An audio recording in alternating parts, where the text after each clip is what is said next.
Hello शिक्षक साथियों, आपको बता दें कि बिहार शिक्षक का स्थानांतरण में अब तक की सबसे बड़ी खबर ये है कि शिक्षकों के स्थानांतरण को लेकर के जो पोर्टल को लाइव होना था वो पोर्टल अब लाइव हो चुका है। आज से समायोजन और म्यूचुअल स्थानांतरण के लिए शिक्षकों के द्वारा अप्लाई करना है। आपको बता दें कि आप सबसे पहले गूगल पे जाएंगे और ई शिक्षा कोष पोर्टल जो है खोलेंगे और ई शिक्षा कोष में आपको आगे क्या करना है तो अपना टीचर आईडी लॉगिन करना है। टीचर आईडी लॉगिन करने के पश्चात जो है आपको यहाँ पर देखिए इंटरफेस खुल करके आएगा और इस इंटरफेस में आपको यहाँ शो करेगा टीचर ट्रांसफ़र टू जी। कहाँ आपको जाना है तो यहाँ आपको दिखाई दे रहा होगा कि टीचर ट्रांसफ़र टू ऑप्शंस आ गया है। टीचर ट्रांसफ़र टू ऑप्शन में आप क्लिक करेंगे। यहाँ जाने के बाद आपको यहाँ पर ट्रांसफ़र एप्लीकेशन फॉर्म दिख रहा है। ट्रांसफ़र एप्लीकेशन फॉर्म में जाने के बाद आपको जब यहाँ कन्फर्म और पुष्टि करेंगे, पुष्टि करने के बाद आपके मोबाइल पर जो आपका रजिस्टर्ड मोबाइल नंबर है वहाँ OTP जाएगा। OTP आपको वेरीफाई करना है। OTP वेरिफिकेशन करने के पश्चात जो है फिर आपको खुल करके फॉर्म आएगा। आप इंतज़ार करेंगे, OTP जो है जल्दी यहाँ स्क्रीन आप यहाँ से रीसेंड OTP कर सकते हैं। रीसेंड OTP करने के बाद आपको OTP प्राप्त होगा। उस OTP में आप जब आप उसको सबमिट कीजिएगा, OTP को वेरीफाई कीजिएगा, उसके पश्चात फिर आपको आगे एक इंटरफेस खुलेगा जिसमें आपको ये देखना है कि आपका नाम समायोजन के लिस्ट में आया है या नहीं आया है। जिन शिक्षकों का नाम समायोजन के लिस्ट में आया है वैसे शिक्षकों का जो है स्थानांतरण के लिए अप्लाई करने का आज जो है यह समय दिया जा रहा है। और उसके साथ ही साथ चूँकि प्रथम चरण में आपको पता ही है कि समायोजन के लिए शिक्षकों का नाम आएगा और प्रथम चरण के पश्चात जो है दूसरा और तीसरा दूसरे चरण में जो नाम आएगा वो म्यूचुअल ट्रांसफ़र के लिए होगा और तीसरे चरण में जो नाम आएगा वो सामान्य स्थानांतरण के लिए नाम आएगा। तो अभी यह टीचर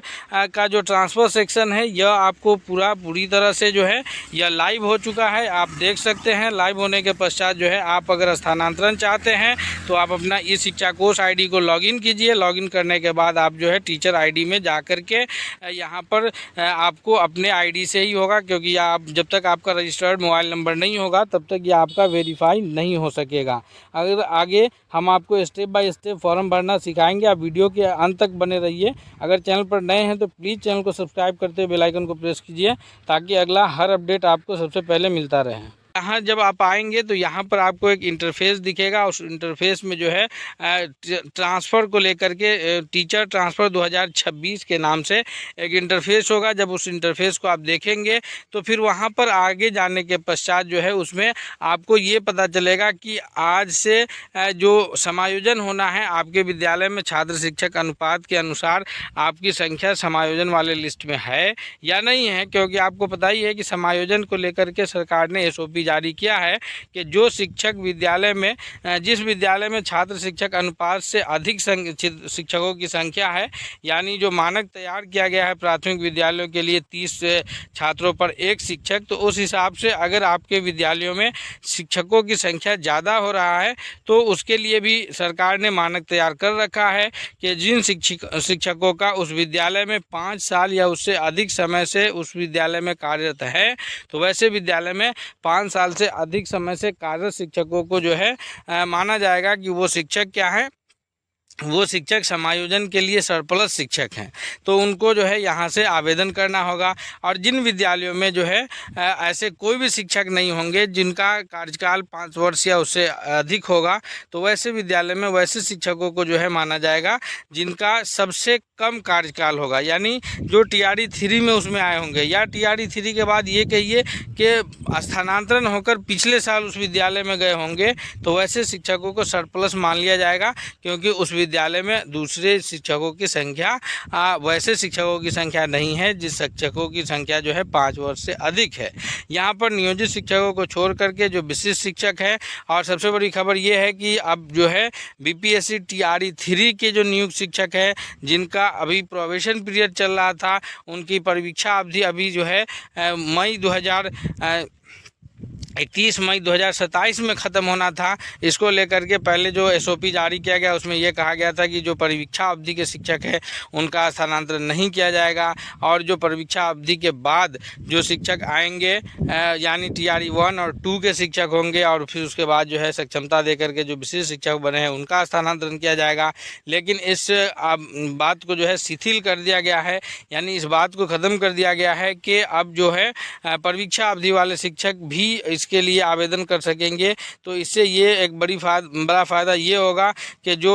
TRE 3 के शिक्षक है वो भी आवेदन कर सकेंगे, और जो हेड टीचर हैं प्राइमरी विद्यालयों में हेड टीचर की जो नियुक्ति हुई है और हेड मास्टर्स की जो नियुक्ति हुई है वो हाई स्कूल +2 में, वो भी आज से आवेदन कर सकेंगे। और एक सबसे बड़ी बात ये होगी कि जो म्यूचुअल ट्रांसफ़र के लिए जिन लोगों ने ग्रुप बना रखा है उनका म्यूचुअल स्थानांतरण भी होगा। लेकिन आपको ये ध्यान रखना है कि अगर आप म्यूचुअल स्थानांतरण के लिए ग्रुप बना रहे हैं, शिक्षकों का स्थानांतरण के लिए अप्लाई कर रहे हैं, तो वैसे में आपको इस बात का ध्यान रखना है कि अगर आप पुरुष शिक्षक हैं तो आप अपना म्यूचुअल ग्रुप वहीं खोजें जो आपके गृह प्रखंड के बगल का प्रखंड हो, क्योंकि जो नियमावली है बिहार शिक्षक स्थानांतरण नियमावली 2026 जो मन करके तैयार हुआ है उसमें शिक्षकों का स्थानांतरण जो है वो गृह प्रखंड के बगल के प्रखंड में होना है, और महिला शिक्षिकाओं का स्थानांतरण जो है उनके गृह पंचायत के बगल के पंचायत में होना है। तो अगर आप म्यूचुअल में इस तरह का कोई भी ग्रुप बना लेते हैं जो आपके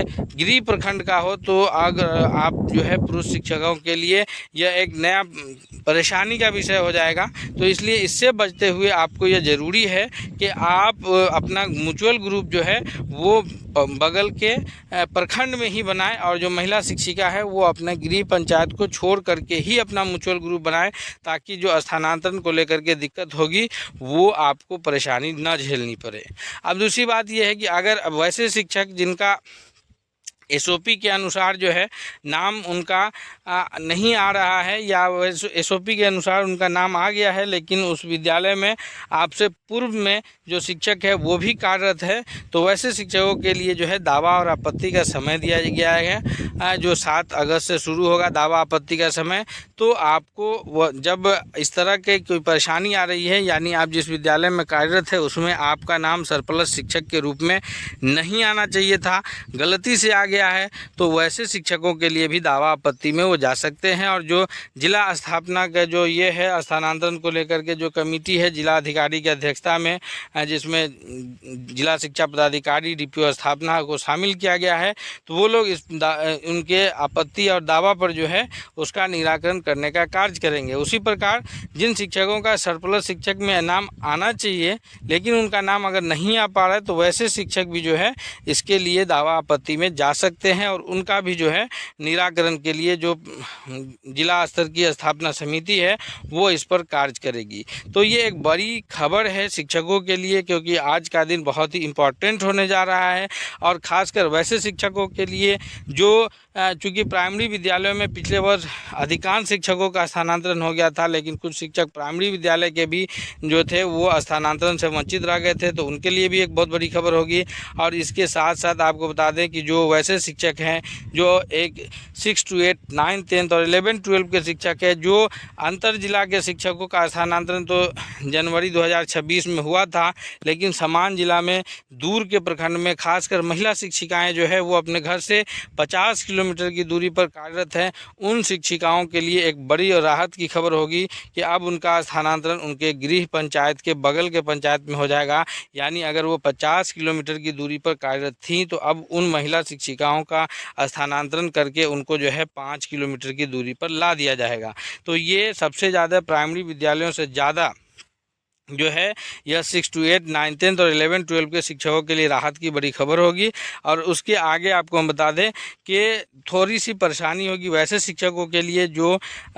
जिला के आसपास के विद्यालयों में हैं, और वहाँ ये चूँकि हर जिला में यह समस्याएं हैं कि जो सरप्लस शिक्षकों की संख्या है वो उस जिला के शहर और उसके आसपास के विद्यालय में, या कहिए कि नगर के जो 8 किलोमीटर का रेडियस है उसमें सरप्लस शिक्षकों की संख्या ज़्यादा है, तो वहाँ से समायोजन किया जाना है। तो समायोजन के लिए चूँकि आपको सरकार ने एसओपी जारी कर दिया है और नियम सबके लिए इक्वल होता है। तो समायोजन में जिन शिक्षकों का नाम आएगा उनको आसानी से अपना समायोजन करा लेना है। जैसे ही ई शिक्षा कोर्स पोर्टल लाइव होता है हम आपको आएंगे सारी जानकारी के लेकर के और स्टेप बाय स्टेप हम आपको बता देंगे कि कैसे फॉर्म फिल करना है। अगर चैनल पर नए हैं तो प्लीज़ चैनल को सब्सक्राइब करते हुए बेल आइकन को प्रेस कर लीजिए ताकि सारी अपडेट हम आपको बताते चलें। मिलते हैं नए अगले अपडेट के साथ, तब तक के लिए बहुत बहुत धन्यवाद।